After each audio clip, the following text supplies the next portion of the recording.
Muito bem, estamos aqui com o Dr. Gustavo Bernardi, trazendo sempre assuntos importantes, naturalmente, que é o que passa sempre aqui nesse programa. Dr. Bernardi, obrigado pela sua presença uma vez mais, todo azulzão. Nós estamos de azul hoje, né, Tchê? Estamos de azul, esperando o jogo do final de semana. Saiu a chuva, agora veio o sol. Aliás, ontem, nós estamos gravando isso aqui na quinta-feira, ontem, quarta-feira, no fim da tarde, eu redescobri o sol. O sol começou ontem no fim da tarde, né? Poxa vida, fazia horas, né? Eu estava viajando, não vi o sol Então, de Porto Alegre. Eu já vi. Olha, ele continuou mesmo maravilhoso. Estava uma laranja lá, grandão. Pra você ter uma ideia, ontem eu estava voltando para Porto Alegre e nós não conseguimos pousar em Porto Alegre. Eu fui para Florianópolis para depois voltar para Porto Alegre. Que beleza. Doutor Bernardi, tem dois assuntos importantes aí. Uma questão de respeito à alteração no efeito do regime de matrimônio que o Superior Tribunal de Justiça fez essa semana aí. O que é isso? O que significa? Bem, Silvio, o que ocorre, né? Aumentou muito as demandas judiciais em que os casais pedem a alteração do seu regime de bens, né? Para gente ter uma ideia, hoje no Brasil, se você é casado no regime de comunhão de bens com a sua esposa, vocês não podem ser sócios numa empresa. Então, às vezes, né, do ponto de vista aqui dos meus clientes da área imobiliária, muitas vezes o casal quer constituir uma holding, quer constituir uma incorporadora e ele não consegue porque eles são casados no regime de comunhão de bens. Uma decisão recente, agora da semana passada, reconheceu que esta alteração do regime de bens, ela retroaja para trás e não apenas para frente da decisão. A gente chama isso, quando a decisão volta para trás, de ex nunc, e quando ela é para frente, de ex tunc. O que acontecia antes? Antes, quando havia uma sentença reconhecendo a alteração do regime de bens, essa sentença estabelecia efeitos dela para frente. E, às vezes, o casal quer resolver um problema lá para trás. Então, veja só, o casal casa lá no regime de separação total de bens, constitui um patrimônio e chega numa idade em que eles entendem de que aquele patrimônio tem que ser conjugado, tem que ser dividido entre os dois. Então, eles querem alterar o regime de separação de bens para o regime de comunhão de bens. Só que com a forma como era decidido antes, aquilo não resolvia, porque como a sentença só valia para frente, o patrimônio comprado ou constituído para trás continuava separado entre o casal.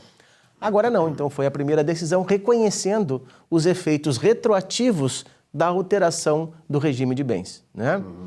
Há um expediente muito comum, Silvio, que as pessoas às vezes utilizam, né? Enfim, que é fazer um divórcio, transferir patrimônio para um ou para outro, para eventualmente se defender de algum credor, de alguma dívida e tal, né? Então, o que interessa neste caso é que esta alteração dos efeitos da coisa julgada, dos efeitos da decisão judicial, reconhecendo que esses efeitos retroagem para trás, evidentemente que se isso for segurança jurídica, se for melhor para a sociedade conjugal, etc., é um entendimento jurisprudencial relevante, novo, né? E que traz uma nova tônica para as alterações do regime de bens. As pessoas pensam que isso é incomum, não, é muito comum as pessoas quererem alterar o seu regime de bens, Silvio.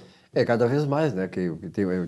Sobretudo aquelas pessoas que casaram lá atrás, né? E optaram por regime de separação ou comunhão, que tem que chegar numa idade, como tu disseste, bom, agora vamos resolver a questão patrimonial, né? Cada vez mais as pessoas têm compreendido, né, de que elas precisam organizar a sua sucessão, organizar a sua vida para a idade, para a velhice, né? Então elas procuram os escritórios, a gente cria estruturas, cria soluções, mas muitas vezes aquele regime de bens dificulta que aquela solução seja implementada. E é interessante fazer isso enquanto são vivos, né? Claro. Porque depois da morte dá problema de herdeiros. Depois da morte, eu costumo dizer que depois da morte só dá briga. Só dá briga, é muito difícil a família continuar a mesma aí depois da morte. A família mesmo. A morte desune a família. Uns vão embora e outros ficam aqui brigando. E uma coisa importante disso é que essa decisão reconheceu essas alterações não apenas para os casados, mas também para aquelas pessoas que têm união afetiva, né? Ou contrato de união estável e tal, né? Então, não é apenas para os casados. Perfeito. Bom, uma outra decisão importante aí na área agora do investimento imobiliário diz respeito às permutas, né? Permuta, às vezes tu tem um terreno, eu tenho um terreno aqui em qualquer zona sul de Porto Alegre, né? Que foi o exemplo que nós citamos agora há pouco, fora do ar, e quero fazer uma permuta com outro terreno, seja daquela área, fora daquela área. Havia algumas coisas que, de certa maneira, impediam uma trâmite meio legal disso aí e tal, enfim. Mas hoje houve uma mudança. Esta mudança, qual foi? O que ela representa e que ela poderá ter do ponto de vista de influência de novos investimentos imobiliários na cidade? Bem, Silvio, o que é permuta? Hoje, as grandes construtoras dificilmente compram terrenos, né? Elas buscam proprietários de terrenos e constituem com esses proprietários um negócio jurídico, que a gente chama comumente de permuta. O Silvio tem um terreno de 1.000 metros quadrados aqui perto de onde a gente está e a construtora X tem interesse em construir no teu imóvel, né? No teu terreno. Digamos que o índice desse terreno seja 1,5. Então, em 1.000 metros, eu consigo construir 1.500 metros de área construída. Como é que a construtora vai ofertar isso para o Silvio? Silvio, vamos fazer o seguinte. Eu vou comprar 80% desse teu terreno e te entrego 800 metros quadrados de área construída. Okay? Isso é uma permuta que a gente chama permuta física. Qual é a vantagem para o Silvio?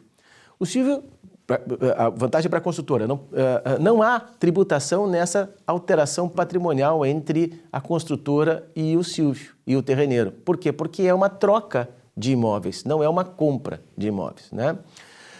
Porém, nos casos em que o Silvio não quisesse o imóvel ali naquele local ou não quisesse aguardar a construção do empreendimento, para ele trocar esses 800 metros que ele tinha por outro terreno em outro local ou até mesmo por apartamentos já concluídos, né, haveria ali a incidência do ITBI.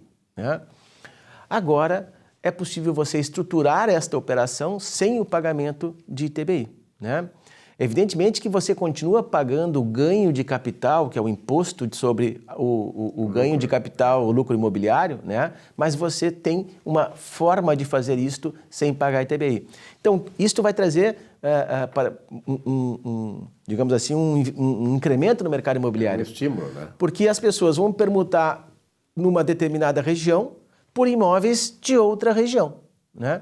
Claro que as pessoas muitas vezes me perguntam, não, mas eu ganho menos se eu trocar o meu terreno por imóveis construídos. Claro, você ganha menos por quê? Porque você tem que computar o tempo da construção. Então há um custo financeiro que a construtora desconta quando ela está te pagando na hora, quando ela está te dando o imóvel na hora pela permuta, né?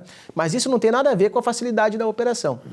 Isso vai incrementar muito Porto Alegre. Isso vai incrementar bastante Porto Alegre, né? A permuta imobiliária ela tem se tornado, Silvio, o maior, em número de operações, o maior negócio hoje que a gente verifica. E há regiões, assim, por exemplo, nós falamos muito da Zona Sul aqui, a Zona Sul ainda eu acho que é o espaço geográfico da capital que mais está tendo áreas para fazer esse tipo de negócio. Na verdade, é o único espaço dentro da área urbana de Porto Alegre disponível, né?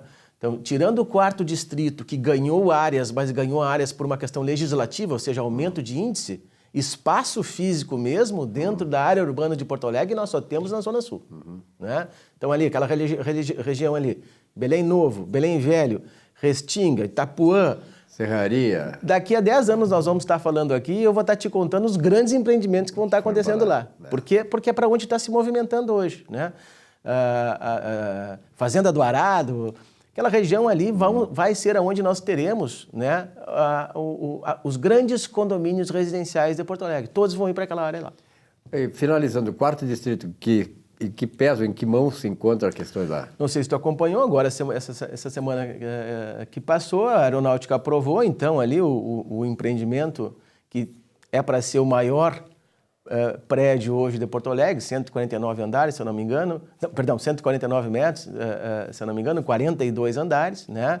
Um empreendimento enorme, torre comercial, torre residencial.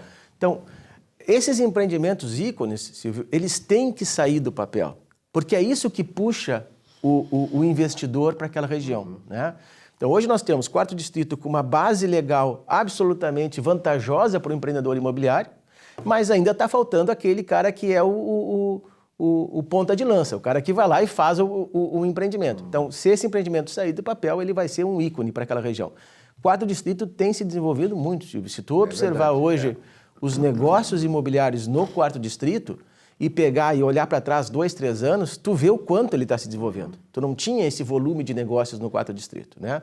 O que tem que melhorar um pouquinho ainda ali é o acesso, as vias, etc. Mas isso a prefeitura parece estar se preocupando. O grande nó da questão ali é aquelas vilas que tem ali, né?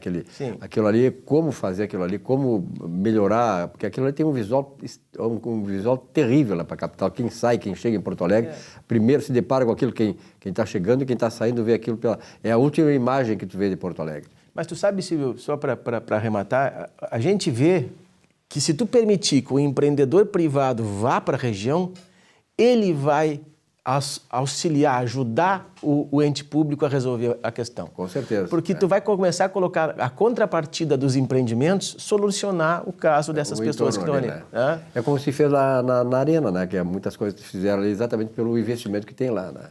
A Arena, inclusive, está com risco de perder a regra legal especial por falta de execução. É verdade. Doutor Gustavo Bernardo, obrigado pela sua presença, um grande abraço, até a semana que vem. Abraço, Silvio. Um rápido intervalo, já voltamos aqui com o nosso Economia e Desenvolvimento. Até já.